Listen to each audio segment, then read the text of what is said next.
எல்லாம் நாசமா போதா ராக்கி கட்டை முளைச்சி நாசமா போங்கடா. கையில கட்டை முளைக்க, கால்ல கட்டை முளைக்க, மாயில பந்து முளைக்க. உள்ள வந்துட்ட டிக்கெட் எடுக்க உள்ள உட்காந்து புலம்பிக்கிட்டு இல்லங்க. டிக்கெட் வாங்குறதுக்கு ரெடியா இருக்காங்க. நெட் ஓபன் பண்ணி பார்த்தா டிக்கெட் புக்கிங் அப்பனாவது டிக்கெட் க்ளோஸ். பிளாக்ல டிக்கெட் வாங்கிட்டு வந்து உட்கார்ந்திருக்கேன். நானும் தான் குத்திட்டு உட்காருங்க. விளங்க மாட்டேன். டேய் நாசமா போயிடுடா. அஞ்சு போறீங்கடா. தல வரது.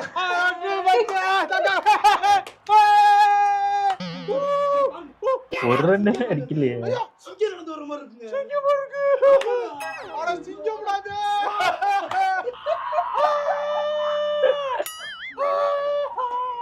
வந்ததுக்கு தலைய பாத்துட்டா. இப்பதான் கொஞ்ச நேரத்துக்கு முன்னாடி மண்ணல்லியா தூக்கிட்டு இருந்தா எல்லாம் பண்ண தலைய பார்த்தோனே எல்லாம் மறந்து. சூப்பர்ங்க. சூப்பர். அவர் அடிக்கலையா? நான் ஸ்ட்ரைக் 2க்கு போயிட்டாரியா? இருந்து போட்டா. ஏங்க நீங்க இப்போ ஒரு தியேட்டருக்கு போறீங்க. நீங்க ஒரு மாஸ் சீன் பாக்குறீங்க. மாஸ் சீன் ஞாபகம் இருக்குமா? நொத சீன் ஞாபகம் இருக்குமா? ஏய் மெண்டல், அது தியேட்டரா படம்டா. ஏங்க எங்களுக்கு இது படங்க. இது மொமெண்ட்.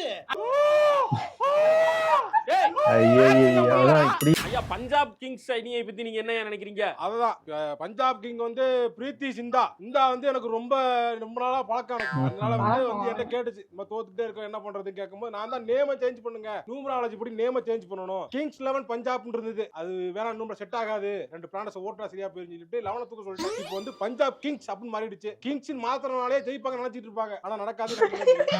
ஐயா ஆர்சி பத்தி எனக்கு நல்லா தெரியும். ஆர்சி வந்து ஒரு சூப்பரான சரக்கு, ஒரு மிட்ரேஞ்ச்ல நல்ல ஒரு சரக்கு. ஐயா ஆர்சிபி பத்தி கேட்டாங்க. ஆர்சிபியா பெங்களூர் டீம்.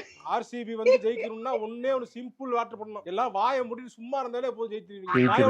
எல்லாரும் வன்பத்தி வாங்கி கொட்டிக்கிறனால தான் நீங்க ஜெயிக்க மாட்டேங்கிறீங்க. சாதிரி கம்முன்னு இருங்க, நீங்க தான் ஜெயிப்பீங்க. எல்லாரோட ஆதரவு உங்களுக்கு தான் இருக்கு. நீங்க ஜெயிக்கணும் தான் எல்லா டீமும் நினைக்கிறாங்க. ஆனா எப்ப ஜெயிப்பீங்க உங்களுக்கு தெரியாது, அவங்களுக்கும் தெரியாது.